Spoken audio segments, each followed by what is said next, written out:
നമസ്കാരം, Tirurangadi today news അപ്ഡേറ്റിലേക്ക് സ്വാഗതം. വീടിന്റെ മുറ്റം മനോഹരമാക്കാൻ തിരഞ്ഞെടുക്കുന്ന സ്റ്റോൺസ് ഏറ്റവും ക്വാളിറ്റിയുള്ളത് വേണം. ഏറ്റവും അഫോർഡബിൾ പ്രൈസിൽ ഏറ്റവും ബെസ്റ്റ് ഡെസ്റ്റിനേഷനിൽ നിന്നും.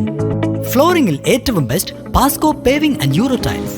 നിർമ്മാണത്തിലെ സമാനതകളില്ലാത്ത ക്വാളിറ്റി, വിദഗ്ധരായ തൊഴിലാളികളും ഇൻസ്റ്റലേഷനിലെ കൃത്യതയും, കുറഞ്ഞ ചെലവിൽ വീട് നിർമ്മിക്കാൻ ആവശ്യമായ ലോക്ക് ബ്രിക്സിന്റെയും ഹോളോ ബ്രിക്സ്, AAC ബ്ലോക്സ്, ജാളികൾ എന്നിവയുടെയും ഗംഭീര കളക്ഷൻ. ഇതെല്ലാം ഇത്രയും വിലക്കുറവിൽ. നിങ്ങളുടെ മുറ്റങ്ങൾക്ക് പാസ്കോയുടെ ഉറപ്പ്. പാസ്കോ. വാർത്തകൾ വിശദമായി. മൂന്നിയൂർ കലംകൊള്ളിയാലയിൽ വീണ്ടും തേനീച്ച ആക്രമണം. ഇന്ന് 15 പേർക്ക് കുത്തേറ്റു. ഇതിൽ 10 പേരെ മെഡിക്കൽ കോളേജിൽ പ്രവേശിപ്പിച്ചു. ചാലിൽ സ്കൂളിന് സമീപത്ത് സ്വകാര്യ വ്യക്തിയുടെ പറമ്പിലെ മരത്തിലാണ് നാട്ടുകാർക്ക് ഭീഷണിയായ തേനീച്ച കൂടുള്ളത്. ഇന്നലെ കുട്ടികൾ ഉൾപ്പെടെ 25ലേറെ പേരെ തേനീച്ച കുത്തിയിരുന്നു. സംഭവത്തിന് പിന്നാലെ ഇന്ന് ഭീഷണിയായ തേനീച്ചക്കൂട് ഉച്ചയ്ക്ക് ശേഷം നശിപ്പിച്ചു. കൂടാവൂല പോകല്ലാതെ കൊഴിഞ്ഞ് ചത്തുകൊണ്ടിരിക്കും. 24 മണിക്കൂർ എന്തായാലും നിൽക്കൂട്ടാ. എന്നിട്ട് കൊഴിഞ്ഞ് നിൽക്കുന്നു. ഒരു 4-5 ദിവസം കഴിഞ്ഞിട്ടും ആ ചത്തു വീണ് തീർന്നിട്ടില്ലെങ്കിൽ ഒന്ന് വിളിച്ചാൽ മതി. തട്ടിക്കളയാനുള്ളൂ. കൂടുണ്ടാവൂല, ആക്രമിക്കൂല, ഒന്നുമില്ല. എല്ലാ ഭീഷണിയും കഴിഞ്ഞിട്ടാ. പരുന്തി വൈക്കും വരും. ഇതിൽ തേനുണ്ടാവുമായിരുന്നു. ഇത് ഇളകിയതുകൊണ്ട് തിരിച്ചു പിടിക്കലാണ്. ഈ നിറഞ്ഞ വലിയ ഭാഗത്ത് ഇതിലൊക്കെ തേനാണ് ഉണ്ടാവേണ്ട സാധനമാണ്. അതാ വല്ലാണ്ട് കൈ വെച്ച് കൊടുക്കണ്ട.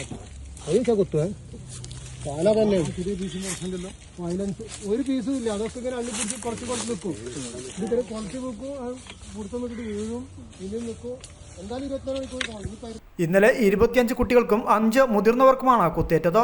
ഇതുവഴി പോകുകയായിരുന്ന കളിയാട്ടമുക്കിലേക്ക് സർവീസ് നടത്തുന്ന ബസ്സിലെ ചില യാത്രക്കാർക്കും കുത്തേറ്റിരുന്നു. പരിക്കേറ്റവരെ തിരൂരങ്ങാടി താലൂക്ക് ആശുപത്രി, മൂന്നിയൂർ നഴ്സിംഗ് ഹോം, തിരൂരങ്ങാടിയിലെ സ്വകാര്യ ആശുപത്രി എന്നിവിടങ്ങളിൽ പ്രവേശിപ്പിക്കുകയും ചെയ്തിരുന്നു.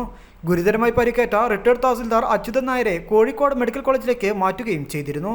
ഇതിനു പിന്നാലെയാണ് ഇന്നും തേനീച്ച ആക്രമണം ഉണ്ടായത്. 15 പേർക്കാണ് ഇന്ന് കുത്തേറ്റത്. ഇന്ന് രാവിലെയാണ് വീണ്ടും തേനീച്ചയുടെ ആക്രമണം ഉണ്ടായത്. കടയിൽ ഉള്ളവരെ വരെ തേനീച്ച കുത്തിയിട്ടുണ്ട്.